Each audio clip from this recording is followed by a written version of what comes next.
20 ते 25 वयोगटातले दोन तरुण दोघेही एकाच गावात राहायचे। त्यांनी सोलापूरसह महाराष्ट्रातील आणि लगतच्या कर्नाटकातून चक्क 15 दुचाकी चोरल्या। यातला एक जण शेळगीत आढळला आणि गुन्हे शाखेच्या पथकाने हेरून त्याला पकडले। दुसऱ्याला पुणेनाका येथून पकडले। त्याच्याकडून 7,70,000 रुपयांचा मुद्देमाल जप्त करण्यात आला।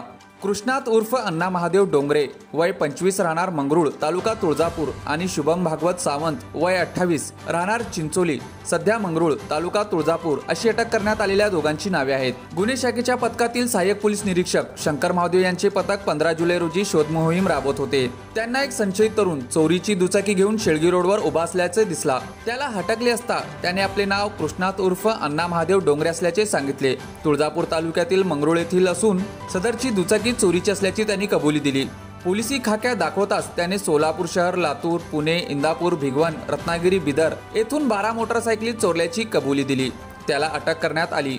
चोरलेल्या 6,30,000 रुपये किमतीच्या 12 मोटरसायकली जप्त करण्यात आल्या। पथकाने दोन्ही आरोपींकडून तब्बल 7,70,000 रुपयांचा मुद्देमाल जप्त केला।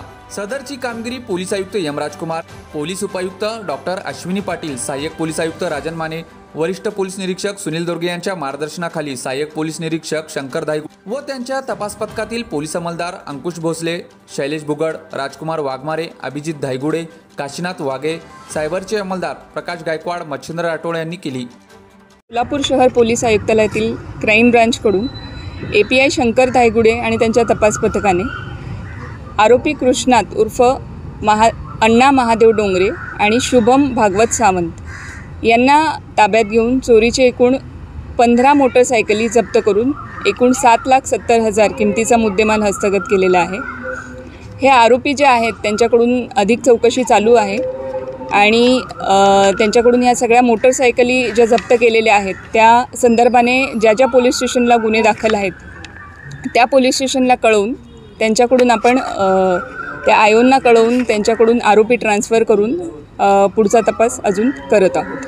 मग गुन्ह्याच्या अनुषंगाने पोलिसांना आपल्या आरोपींना काय पोलीस कस्टडी मागणी आपण केली आहे करणार आहोत। गाडी रिकवर झाल्यानंतर पोलीस कस्टडी मागण्याची काय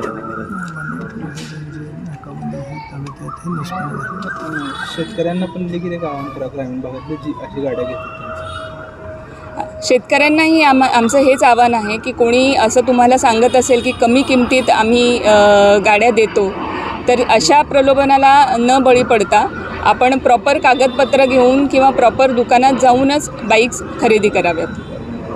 त्याचप्रमाणे माननीय पोलीस आयुक्त सर राजकुमार सर यांच्या मार्गदर्शनाखाली नाकाबंदी लावून जे आपण वाहन तपासणी करतो त्याच्यामध्येही आपल्याला चोरीचं वाहन मिळालेलं आहे।